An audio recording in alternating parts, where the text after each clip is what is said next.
रवि बिहार के एक छोटे से जिले सीवान के रहने वाले थे, जबकि उनकी पत्नी प्रिया उत्तर प्रदेश की राजधानी लखनऊ से थी।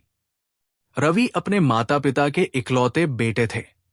उनकी शादी के समय सब कुछ बहुत अच्छा चल रहा था। बातचीत के दौरान रवि ने प्रिया को साफ साफ बताया था कि उनकी नौकरी सिर्फ बड़े शहरों में ही लग सकती है। ये बात मानते हुए भी उनकी शादी धूमधाम से हो गई। शादी के कुछ महीनों बाद ही लॉकडाउन लग गया, जिससे उनके जीवन में एक नया मोड़ आया। शुरुआती कुछ महीनों तक रवि की कंपनी ने उन्हें पूरा वेतन दिया, लेकिन फिर वेतन आधा कर दिया गया। बैंगलोर जैसे महंगे शहर में आधी सैलरी में गुजारा करना बहुत मुश्किल हो गया। आखिरकार कुछ समय बाद कंपनी ने रवि को नौकरी से निकाल दिया। अपनी सेविंग्स के सहारे वे 2 महीने जैसे तैसे गुजारा कर पाए, लेकिन जल्द ही उनकी बचत भी खत्म हो गई। मजबूर होकर उन्हें अपने गांव सीवान वापस आना पड़ा। गांव लौटने के बाद रवि ने ऑनलाइन काम की तलाश शुरू की और उन्हें एक अच्छी कंपनी से वर्क फ्रॉम होम का ऑफर मिल गया। इससे उनका जीवन थोड़ा सुकून में आया, क्योंकि अब वे गांव में कम खर्च में रह सकते थे और रवि आराम से कमाई भी कर पा रहे थे। लेकिन जहां रवि को ये नई परिस्थिति सुकून दे रही थी, वहीं एक नई मुसीबत खड़ी हो गई। प्रिया को छोटा शहर रास नहीं आया। रोज इसी बात पर उनकी बहस होने लगी कि जब अब कमाई अच्छी है तो हम बैंगलोर क्यों नहीं जा रहे।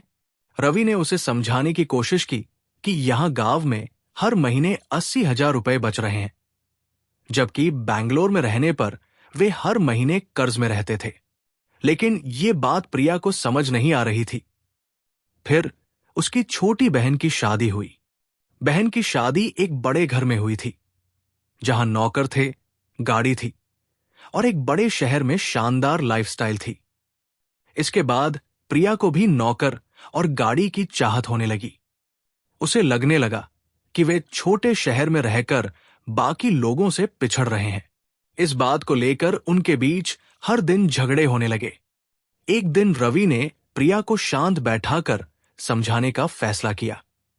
उन्होंने छोटे शहर में रहने के फायदे गिनाते हुए उसे बताया। 1, पहले बैंगलोर में रहते हुए वे सेविंग्स नहीं कर पाते थे, जबकि अब उन्होंने 1 साल में 9 लाख रुपए बचा लिए हैं। 2, बैंगलोर में प्रिया लगातार डॉक्टरों के पास जाती रहती थी, कभी पीरियड्स की समस्या तो कभी स्किन की, लेकिन यहां गांव में 1 साल से उसकी सेहत बिल्कुल ठीक है। 3, पहले वे हर दिन बाहर का जंक फूड खाते थे, लेकिन यहां घर का शुद्ध खाना खा रहे हैं, जिससे उनकी सेहत बेहतर हो गई है। 4, मॉल से जो सब्जियां वे लाते थे वो अक्सर 3-4 दिन पुरानी होती थी, जिन पर केमिकल छिड़का होता था, लेकिन यहां हर दिन ताजी सब्जियां घर के सामने ही मिलती हैं, और वो भी बहुत सस्ती। 5, रवि ने कहा कि वे कार अगर आज चाहें तो कैश में खरीद सकते हैं, लेकिन उन्होंने सोचा कि बिना किसी जरूरत के ये फिजूल खर्ची क्यों करें। 6, रवि ने समझाया कि बैंगलोर में बेशक अच्छी लाइफस्टाइल है, लेकिन वो लाइफस्टाइल उनकी सेहत और शांति को अंदर से खोखला कर रही थी। यहां वे कम तनाव में बेहतर स्वास्थ्य के साथ रह रहे हैं।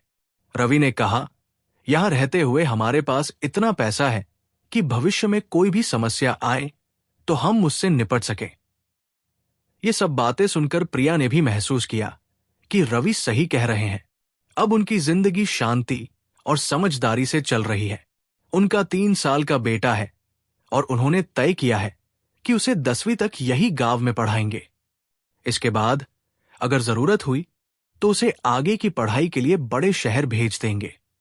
अब प्रिया भी खुश है और उन्होंने शहर जाने की जिद करना छोड़ दिया है। रवि इस नए जीवन से बहुत संतुष्ट और खुश है। शायद प्रिया ने भी समझ लिया है कि असली सुख बड़ी लाइफस्टाइल में नहीं, शांति और संतुलन में है।